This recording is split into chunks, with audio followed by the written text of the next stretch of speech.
السلام علیکم. تاسو ګورئ 400 دا بولټن. زه ملب خان شیرپو. نن د اتوار ورځ د فروری شلمه نیټه کال 2022 دی. تاسو ته وړاندې کوو د مهمو خبرونو تفصیل.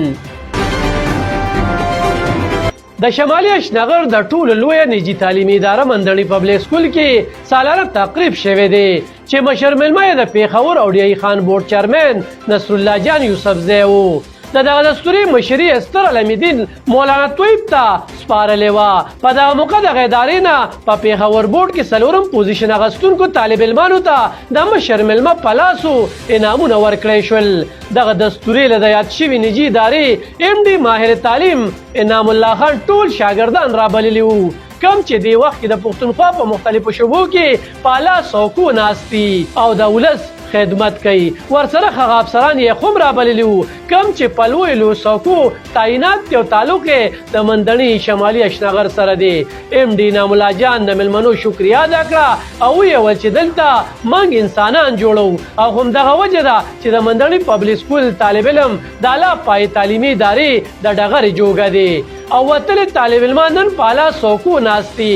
ورسره په سلو ډاکټران هم د مندړي پبلک سکول نن په مختلفو هسپتالونو کې خدمات ترسره کوي. د دستوري مشر مېلمه د پیښور او ډیای خان بورډ چیرمن نصر الله جان یوسفزی په سټیج د پرفارمنس ستاینه وکړه او زیاته کړه چې دلته کومو ماشومانو ټیبلو یا تقریرونه وکړل نو زه ترې انتهایي متاثره شوم او دا ګڼم چې د پښتونخوا د لویو لویو ادارو نه یوه ډېره بهترینه اداره ده او د دې خبرې قابل دي چې د دې ماشوم بورډ کې پوزیشن واخلي.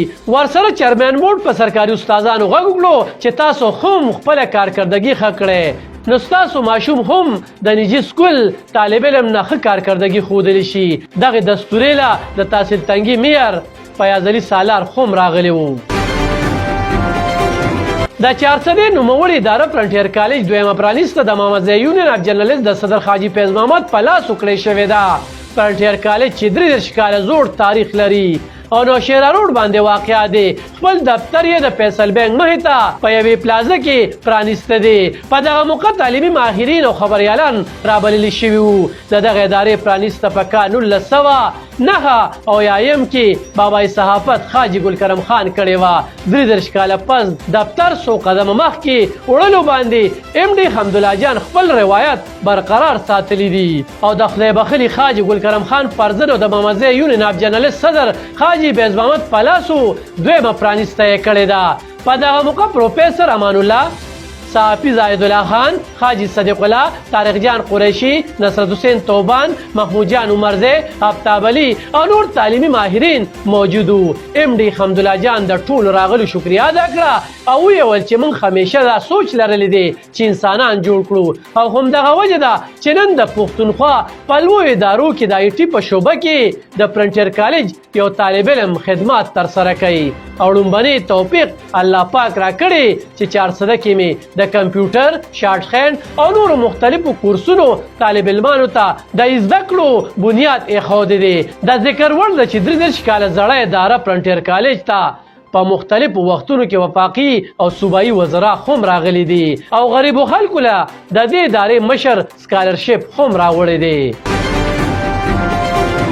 د 400 ډسټریکټ هسپتال ته وزیر صحت د مخکې نه اطلاع ته د اچانک دورې نوم ورکړی دی چې په څه معاملاتو کې د هسپتال انتظامی وزیر صاحب نامه جوړ کړی دی. په څه معاملاتو باندې وزیر موصوف خپل سترګې پټې کړې او مخکې تیر شوی دی. د وزیر صحت د دورې نه صرف میډیا ناخبره ساتلې وه، باقي د هسپتال ټول عمله د مخکې نه خبر وه او د هفتې ورځ او 12 بجې د دورې ټاکل شوی وي چې رش کم وي او وزیر موصوف ته پریشانی مه ترانه شي او د مخکې پشان دا دوره هم په اوکې نتیجه تمامه شوې ده. دا و ننني 400 دا بولټن. اوس ملب خان شیرپو سره د خپل کیمره ټیمه ستاسو نه اخلي اجازت. د لوی الله په امان.